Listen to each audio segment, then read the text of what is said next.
નમસ્કાર મિત્રો, વેધર ઇન્ફોર્મેશનમાં આપનું સ્વાગત છે અને હું છું પરેશ। ખાસ કરીને આજના વિડીયોમાં આપણે આવનારા દિવસના પ્રી મોન્સૂન એક્ટિવિટીના વરસાદી ઝાપટાઓ વિશે વાત કરવાની છે। સૌપ્રથમ તો આપને એ જણાવી દઉં, થોડા દિવસ પહેલા આપણે બીટી કપાસના સારા બિયારણનો એક વિડીયો મૂકેલો હતો, એટલે એ વિડીયો પણ આ વિડીયોના અંતમાં સાઈડમાં બતાવશે, એટલે દરેક મિત્રો આ વિડીયોના અંતમાં એ વિડીયો જોઈ લેવાનું છે। ખાસ કરીને જે વાત કરવાની છે હાલના હવામાનની, જોવા જઈએ તો અત્યારે જેવી રીતે હવામાન છે એકંદરે ખુલ્લું થઈ રહ્યું છે। 500 HPA લેવલે જે વાદળો છવાયેલા હતા, છેલ્લા 2 દિવસની અંદર પવનની ઝડપ વધી છે, એટલે કે જે 25 થી લઈને 30 કિલોમીટર પ્રતિ કલાકની ઝડપ જે પવનની હતી, એની જગ્યાએ અત્યારે 35 થી લઈને 40 કિલોમીટર પ્રતિ કલાકની ઝડપે પવન ફૂંકાઈ રહ્યા છે, જેને કારણે જે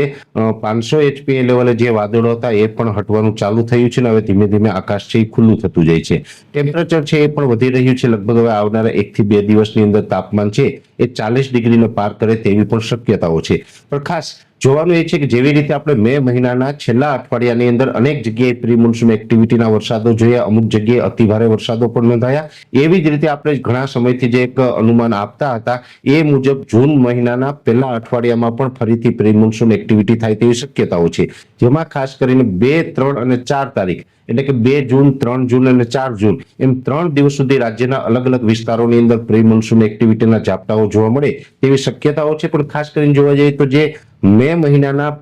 છેલ્લા અઠવાડિયામાં જે અતિ ભારે વરસાદો હતા એ પ્રકારના અતિ ભારે વરસાદો નહીં હોય, પણ હળવા છૂટાછવાયા ઝાપટાઓ છે એ ચોક્કસથી નોંધાશે અને જેમાં પણ વિસ્તારો પણ ખૂબ ઓછા હશે। ખાસ કરીને વિસ્તારની વાત કરવા જઈએ તો જે દક્ષિણ ગુજરાતના વલસાડ, નવસારી, ડાંગ એ સાથે છોટાઉદેપુર અને રાજપીપળા જેવા વિસ્તારો છે એમાં આ પ્રી મોન્સૂન એક્ટિવિટીના ઝાપટાઓ જોવા મળી શકે। સૌરાષ્ટ્રની અંદર બોટાદ, ભાવનગર, અમરેલી, ગીર સોમનાથ અને જુનાગઢ જેવા વિસ્તારો છે એમાં પણ છૂટાછવાયા પ્રી મોન્સૂન એક્ટિવિટીના ઝાપટાઓ છે એ જોવા મળી શકે છે। એ વિસ્તારોને બાદ કરતા ઓલ ઓવર જે બીજા વિસ્તારો છે તેનું હવામાન એકંદરે ખુલ્લું રહેશે, તેમાં કોઈ અત્યારે હાલ વરસાદની શક્યતાઓ નથી, એટલે ખાસ કાળજી એ રાખવાની છે જે અત્યારે આપણે ઉનાળુ પાકનું જે હાર્વેસ્ટિંગ ચાલુ હોય જેને સાચવવાનું હોય એ સાચવવાની કાળજી રાખવાની છે। આટલા વિસ્તારોની અંદર હજુ પણ 2 થી લઈ અને 4 જૂન વચ્ચે પ્રી મોન્સૂન એક્ટિવિટી જોવા મળે તેવી શક્યતાઓ છે, ને એ સાથે પવનની ઝડપ છે એ પણ સામાન્ય કરતા અત્યારે વધારે જોવા મળી રહી છે, અને આગળના દિવસમાં પણ પવનની ઝડપ છે એ આપણે સામાન્ય કરતા વધુ જોવા મળે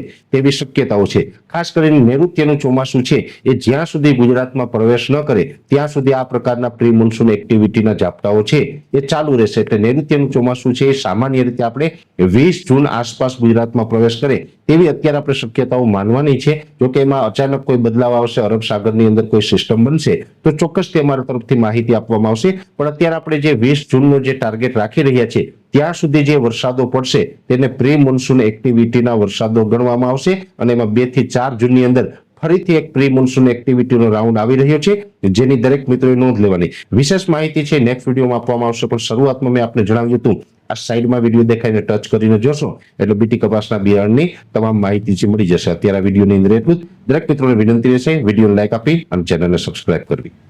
નમસ્કાર।